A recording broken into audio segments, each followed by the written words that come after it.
nga. Sabi ko nga sa kanya, tingnan mo nga kung nandyan pa rin yung mga bukol. Sabi ko.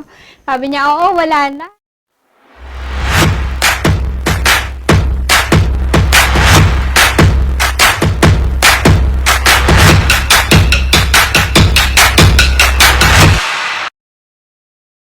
Ako nga pala si Paulina S. Policarpio na taga Morong Rizal. Ako ay dating sales coordinator sa loob ng 17 years at ako ngayon ay 42 years old at ito ang aking kwentong salbeyo. Ako po ay na-diagnose last year na may stage 1 breast cancer. Ito po ay dahil sa nakapakong mga bukol sa aking breast. Nung nakapako po ito ay hindi ito gumagalaw kaya naalarma kaming mag-asawa. Nagpatingin kami ngayon sa doktor para malaman kung ano yung bukol na nakakapako sa aking breast. In-advise sa akin ng doktor ang mammogram tsaka breast ultrasound. After na lumabas ang resulta nito, bumalik kami dun sa doktor. Ang sabi ng doktor ay kailangang i-biopsy. After po ng biopsy ay dun nalaman namin na ako daw po ay may stage 1 breast cancer. Nung sinabi po ng doktor na may cancer ako, sa totoo lang po hindi ko alam kung anong dapat kong maramdaman. Kasi pag sinabi pong cancer, syempre iisipin mo, mamamatay na ba ako? Parang sinabi pa ng doktor sa akin na, kailangan, mabuting nalaman ng mas maaga. Kasi nga, para magamot natin agad. Pero syempre, pag sinabi mong maaga, di ba dapat hindi naman sabihin na tatanggalin yung breast mo? Kasi nung time na yun, talagang ang sabi ng doktor, kailangan tanggalin natin yung breast para malaman natin kung kumakalat na ba yung cancer.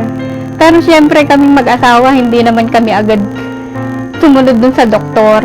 Naghanap pa rin kami ng ibang doktor kung ano yung dapat na gawin. Hanggang yung isang oncology nga, ang sabi niya, magpa-CT scan ka, bone scan ka, tapos meron pang mga test sa dugo. Kung tutuusin nga, yung sinasabi ng mga scan na yun, napakamamahal. Pero pinagawa pa rin namin. Nung lumabas yung resulta, wala namang nakita na kumakalat na cancer. Kaya lang, syempre, sabi pa rin nila, hindi ka pa rin makakasigurado. Kailangan, anuhin pa rin yan, radiation therapy.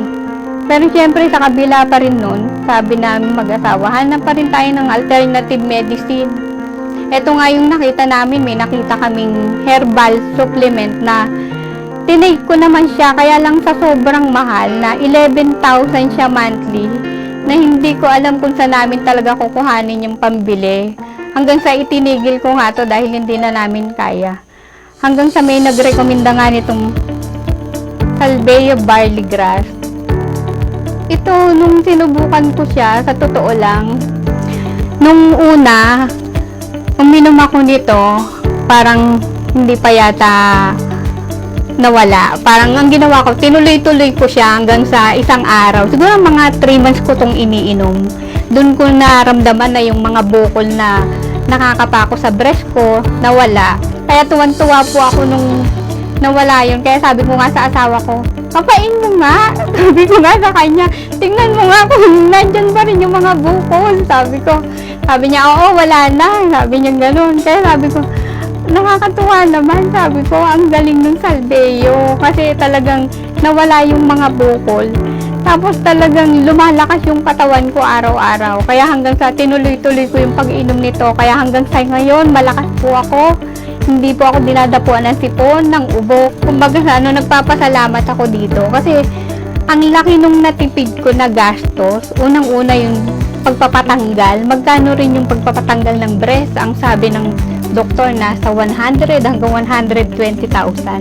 Pero dahil dito, sobrang tipid nangyari sa buhay ko. Kaya masayang-masaya kaming mag-asawa. Dahil ito lang yung naging paraan para mawala yung mga bukol at masasabi kong pinalalakas talaga nito yung katawan ko. Maraming salamat po sa Salbeo Barley Grass. Nasagot niyo po ang aking mga problema.